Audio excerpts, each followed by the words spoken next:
আসসালামু আলাইকুম সকলে কেমন আছেন? আশা করি সকলে খুব ভালো আছেন। আজকে আপনাদের কাছে আরেকটি নতুন ধরনের রেসিপি নিয়ে হাজির হলাম, যেটা হলো মাছের তেলের রেসিপি। মাছের তেলের কিন্তু অনেক গুণ, আমরা কিন্তু সাধারণত না খেয়ে থাকি, কিন্তু এটা ঠিকভাবে রান্না করলে এটা খেতে খুবই মজার হয়, বানানোও খুব ইজি হয়, খুব স্বাস্থ্যকরও হয়। তো চলুন ঝটপট দেখে নিই এই রেসিপিটা আমি কীভাবে বানিয়েছি। আর অতি অবশ্যই যারা আমার চ্যানেলটা সাবস্ক্রাইব করেনি, আমার চ্যানেলটা সাবস্ক্রাইব করে দেবেন।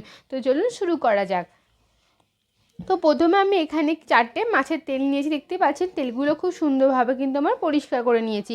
এই তেলে কিছু না, যেগুলো কালো কালো নাড়ি থাকে ওগুলো ফেলে দিলেই হবে। এখন তেলগুলো আমরা ছোট ছোট করে কেটে নেব। চেষ্টা করবেন যেন জ্যান্ত মাছের তেলগুলো ব্যবহার করতে পারেন। তো এখানে আমি তেলগুলোকে ছোট ছোট করে কেটে নিচ্ছি, দেখুন।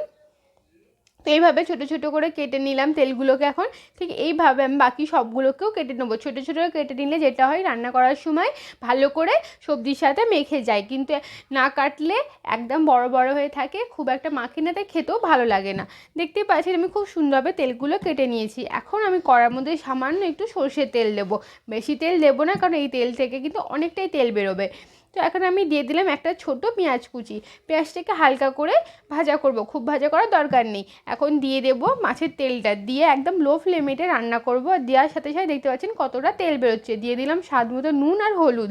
এখানে আমি আর কিছু মশলা দিলাম না, যেহেতু এটা আমি সবজি দিয়ে রান্না করব।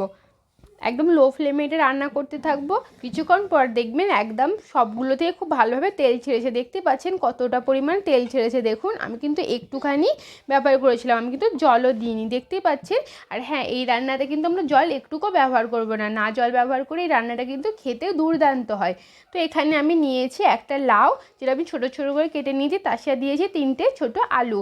আমি সবগুলো ছোটো ছোটো করে সরমাপে কেটে নিয়েছি। দেখতেই পাচ্ছেন কতটা পরিমাপ তেল বেরিয়ে গেছে। এখন আমি এর মধ্যে দিয়ে দিলাম একটু কাঁচা লঙ্কা। চেষ্টা করবেন এখানে কাঁচা লঙ্কা দিতে, গুঁড়ো লঙ্কা থেকে কাঁচা লঙ্কাটা দিলে বেশি স্বাদ হয়।